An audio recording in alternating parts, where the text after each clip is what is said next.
Hey, my name's Erin Piepergerdes. I'm a producer from NetherRealm Studios. We're here in San Francisco at GDC 2013 showing off Injustice: Gods Among Us. Erin, what are you showing new here at GDC? So one of the new things we're showing is our Star Lab missions. You know, this is a huge set of missions in the game where there's little loose storylines. You play as Superman for 10 or 12 missions and play as Batman for 10 or 12 missions, and very different objectives. You know, we had a lot of fun creating these, and there's a wide variety of content outside of the normal 1v1 style fighting. What were some of your goals heading into Injustice?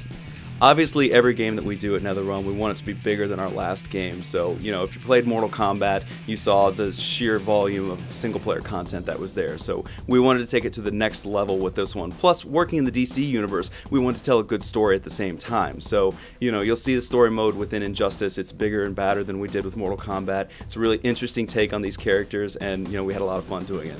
What were some of the things you took from Mortal Kombat and utilized in Injustice to improve it, make it a better gameplay experience?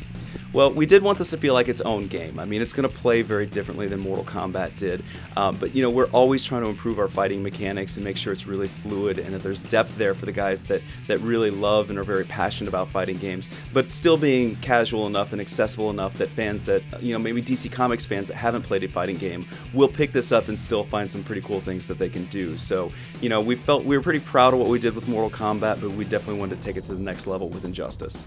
Now, the roster for fighting games has been debated about for decades. Can you go through it for like the fans mainly and talk about the process of how you select a character from an idea to eventually getting it approved for the game? Because I don't think people realize that they have to be approved.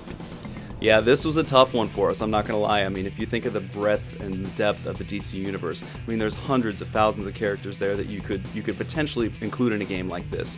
So obviously we want to have a balance of, you know, big power characters like Solomon Grundy, as well as like more agile characters like Nightwing or the Flash or that sort of thing. So one of the first things we do is we look at some of the more popular characters, but then we start diving deeper and looking for some, maybe, I don't want to say obscure, but some lesser known characters that we can throw in there that'll be surprises for fans of the comics. So it's a really difficult process. I mean, there were some very heated debates within the studio, and you know, we finally whittle it down to a roster of say 20 to 30 characters, and then kind of present that to DC Comics and get their opinion and their take on it. And they've been a great partner to work with on this game because they've been super supportive and all along the way for us.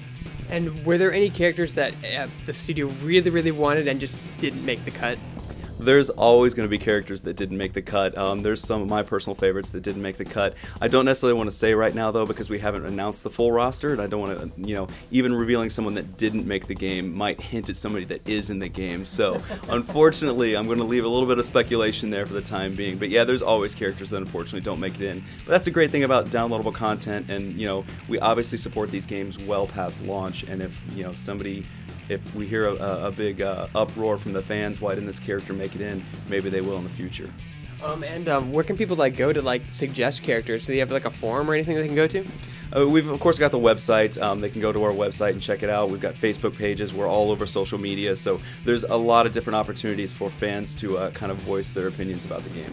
And as far as DLC goes, will you guys possibly in the future be making DLC relevant to what's happening in the current DC story universe? Yeah, we possibly could. I mean, we like to keep our options over with downloadable content. We always explore different things that we can do. We've done characters in the past, but that doesn't necessarily mean we don't do other things like different story elements or different missions for the Star Labs or that sort of thing. So it just depends on what seems to be really popular and what people are asking for. Is there a certain character you just love to play in Injustice? Oh, that's an excellent question. It literally changes every week for me.